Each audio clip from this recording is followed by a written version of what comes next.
Coming up on Mountain News this morning, a victim of sexual assault wants others to know they are not alone after the sentencing of her abuser.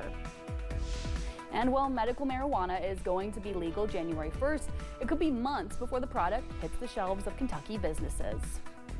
Dedicated to Eastern and Southern Kentucky, this is WYMT Mountain News this morning. Happy Friday. We are marching up to that time of 6 o'clock this morning. Today's date, November 15th. My name is Amelia Lee, and it's time to check in with meteorologist Megan Dusmal for a look at your forecast. And Megan, today wasn't too foggy. I didn't even have, what is it called, dew on my car. So I didn't even have to worry about that. I could see perfectly. Yeah, that was nice for me too. And I had a little bit of rain still from yesterday, but just one swipe of the windshield and there you go. I was ready to set on my drive this morning, right? And you won't have much fog this morning either. We are a little hazy in some parts of our area, but overall it's a good start to your morning. And as we look at those current temperatures, that's not bad either. Really looking at the upper 40s, in some places in that 50-degree range already. 50 for Harlan, Manchester, Monticello, and Somerset.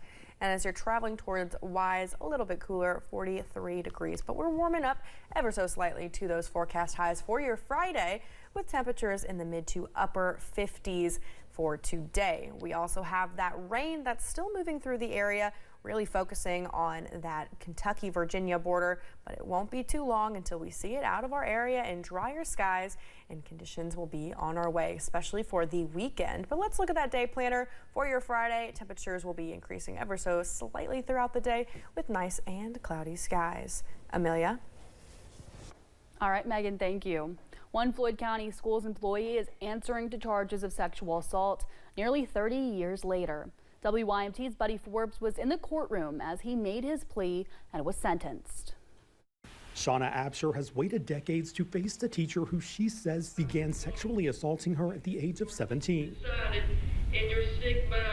I was being raped and sodomized for 2 years in the classroom during school with the lights out. From 1995 until 1997, Absher was a student at the former Garth Vocational High School in Floyd County. During that time, she says her history teacher, John Martin, raped and sodomized her.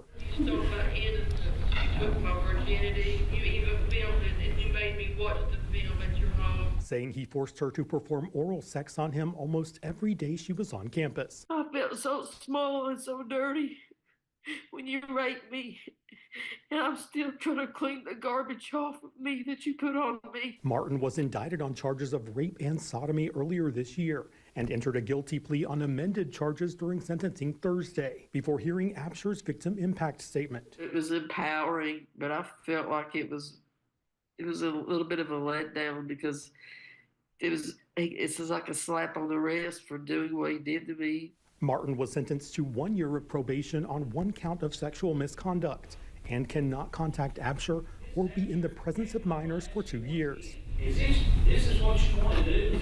You agree to this plea agreement? Well, sir, I was told that I had, I really didn't have, I had to agree to this plea agreement. No, ma'am, you do not have to, ma'am. No, ma'am, you do not have to agree to the plea agreement. Absher and her family originally hoped to see Martin serve jail time and be registered as a sex offender. But with the age of the crime and the different laws now in place for burden of proof, the Commonwealth decided a deal was the best option. All right, so this happened in 1995. What happened today, you'd be looking at several years of same sir.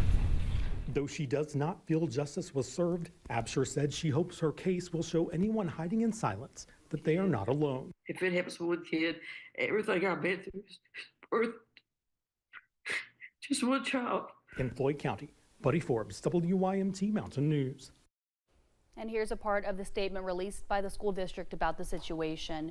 Quote, in all matters concerning the court's determinations, Floyd County Schools will fully comply with the mandated court orders once we have received finalization from the court. His employment with Floyd County Schools will be terminated immediately, end quote. You can read the entire statement at WYMT.com. An Eastern Kentucky high school coach is in jail after allegations of an inappropriate relationship with students. Kentucky State Police arrested Samuel Beeler amid allegations involving 2 students on the high school girls soccer team. A citation says Beeler admitted to having sex with one of the students.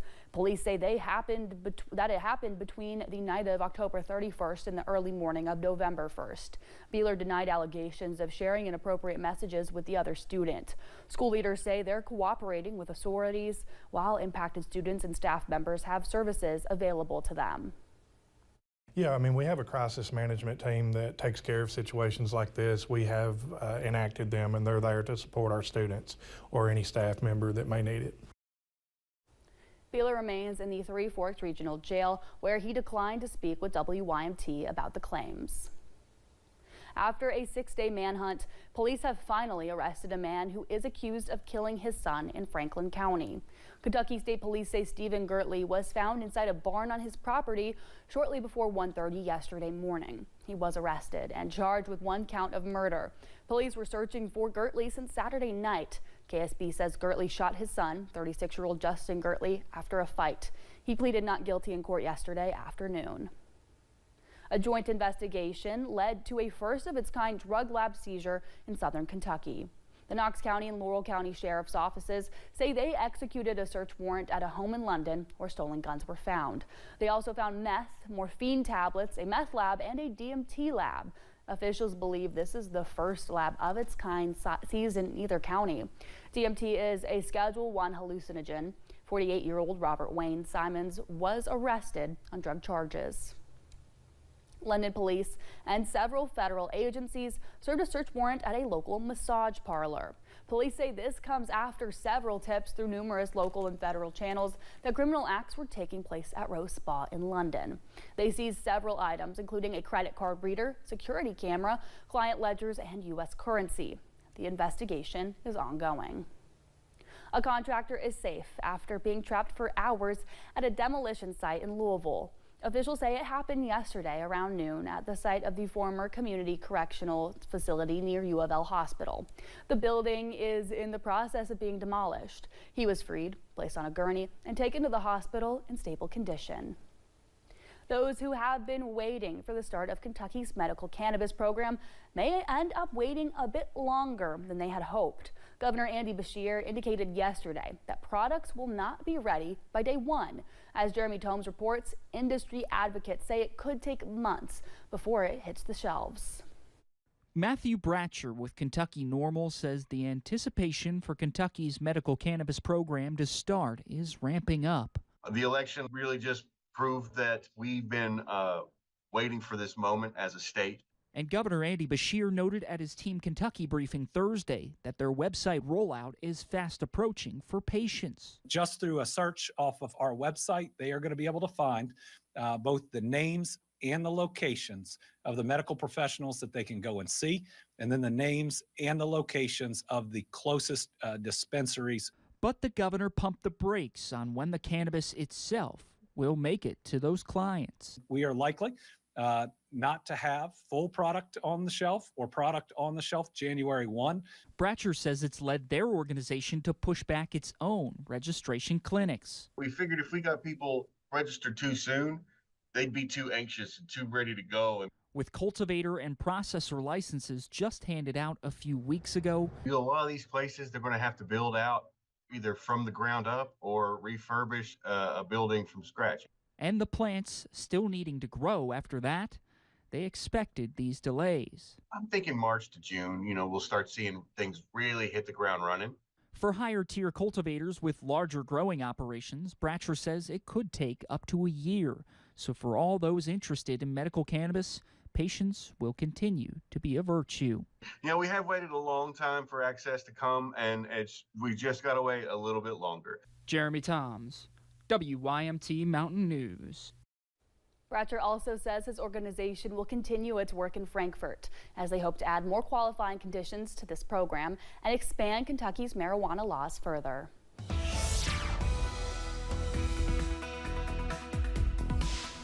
We still have some rain in our area this morning, but thankfully that will be clearing out as we're going into those afternoon hours. As we take a look at that satellite radar, you can see where the location of the remaining rain is. This is just a little bit left from what we saw yesterday moving through the more easterly parts of our area. And as again, we continue to see the rain dissipate, those temperatures will increase. We're looking at those highs for your Friday to be in the mid to upper 50s. Some places a little bit cooler, Wise 50 degrees, Clintwood 53 degrees for today. But as we're going through the next couple hours, you can watch as that temperature increases. We'll have that high temperature around that 3 p.m. mark, at about those mid to upper 50-degree marks. So that's something to look out for as you're heading out today. Again, it will be a nice and dry day with those warm temperatures, and we'll see the dryness continue as you're heading into your weekend. I'll have your ARH 7-day forecast in just a couple of minutes. Amelia? Thank you, Megan, and thank you for joining Mountain News this morning. Just ahead, President Joe Biden prepares for one of his last summits before handing the reins over to President-elect Donald Trump.